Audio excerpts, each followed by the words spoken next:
Hello everyone, so this video is going to be me dyeing my hair and also being a magician. That was really lame. I'm apologizing ahead of time for this ridiculous video. So this is going to be me dyeing my hair over this brown auburn that I already had with Manic Panic Vampire Red. So the things that we're going to use to do this are going to be a mixing bowl, which will pop up right here, a little mixing brush, an application brush, the hair dye, the Vaseline, a pair of gloves, a little bit of conditioner, and I use baby wipes to wipe off as I go, and then also a red towel. That is definitely a must.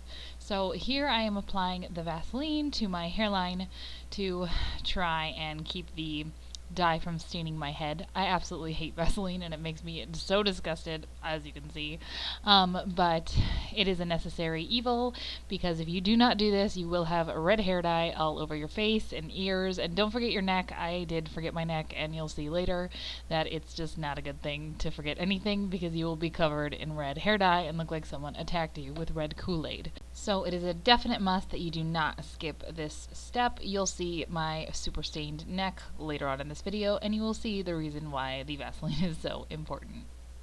So that is all of the Vaseline on my head. Good job, Ashley. So now I'm going to get into mixing the color. What I do is I put any conditioner. You could use any conditioner. I use this Kirkland one. It's sulfate free. I don't know if that matters, but yeah.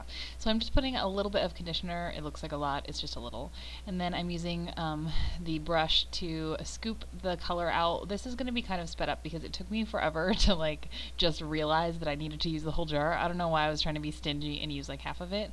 I don't have long hair, but my hair is thick, and then I was just like, it's better if I just use all of it, like stop being cheap. So yeah, I just used all of it at the end of this. I did end up adding a little bit more conditioner. What I did before all of this is I washed my hair and then I did not condition it. That's what they recommend on the Manic Panic bottle, and they also say you can add a lot more conditioner if you want it to be more of a pastel color. This color is actually more of a really dark pink, so if you keep adding conditioner it would really probably just turn into a pure pink, to be honest with you. My hair does turn out as like a dark pink, which you will see at the end of this video. So yeah, I'm just mixing it around. It takes a while to mix it really thoroughly, and yeah. So then I just start applying. The way I start, this is how I always dye my hair. This is completely unscientific and just the way I do it, so you don't have to do it this way. I always start where I part my hair, just because I feel like if I miss a spot, at least I did the part that everyone's gonna see all the time. So as you can see, my hair is already kind of red.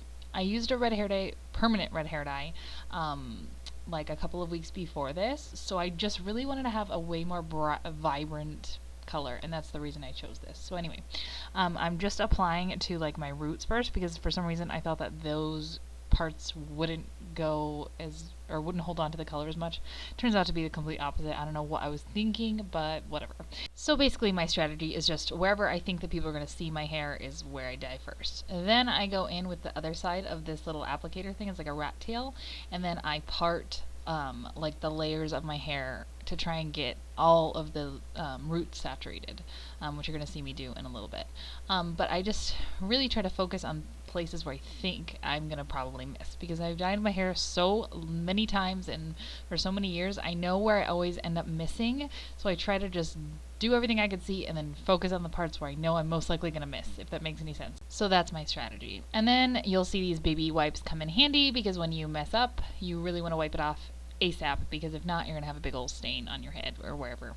Also, I didn't mention that I'm standing on top of that red towel I put in the beginning, because I didn't want to stain my floors. I have white floors in my bathroom, and there's no one else to clean it. I'm a mom of 2 kids. I would be cleaning it, so I'm not trying to scrub my bathroom, so I tried to do all the measures possible to not make any stains in my bathroom. I mean, I still had a couple on the counter, and I just went in with bleach afterward, and it was fine.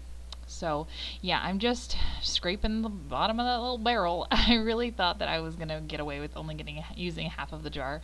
I did have a little bit left over afterward, but I just should have just mixed it all. It was just so silly. Anyway, so that's what I'm doing here. But as you can see, it's super, super vibrant. All the Manic Panic colors are really, really, really bright.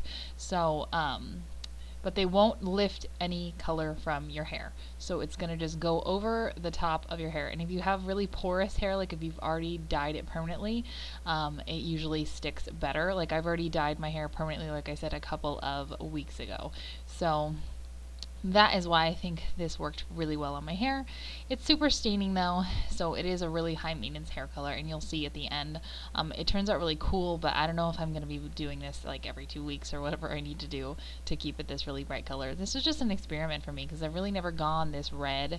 I've never gone anything but like dark brown or blonde or anything. That's probably the craziest thing I've ever done. So this was kind of fun for me.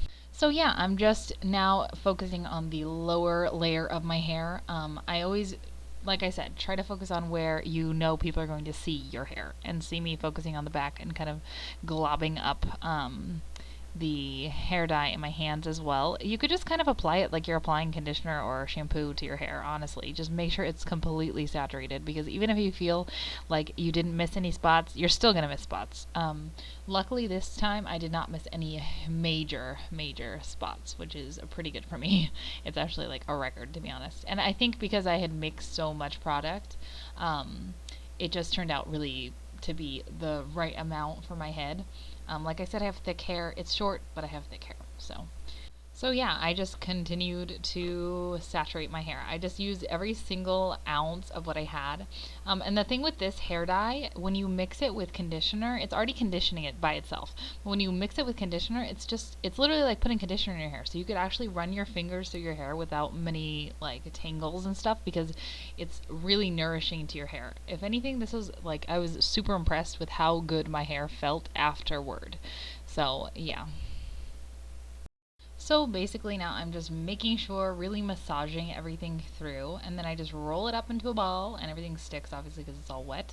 And then I just went in again, trying to make sure that I have everything underneath my hair really saturated with the dye, and make sure I'm not missing anything. As you can see, the back of my neck is horribly stained, and I did not put any Vaseline on there, so that was fun trying to scrub that off. But if you do notice that stuff, definitely use one of the baby wipes and try and get it off, because you're going to be stained. So yeah, I'm just finishing it up, and then what I do is, like I said, roll my hair into this bun, and then I take a regular grocery bag and just wrap it around. I do this because the heat of your head does help the dye to set in more, and it avoids you from touching a bunch of stuff and getting stains all over your house, obviously. And then what I'm doing here is just cleaning around the sink, because it's just a big mess. That's why I said get some red towels. And then I just leave it in for an hour. You can even leave it in longer, but yeah. Then I washed it out, and I dried my hair, and I straightened it, and this is the before on the right, and the left is the after.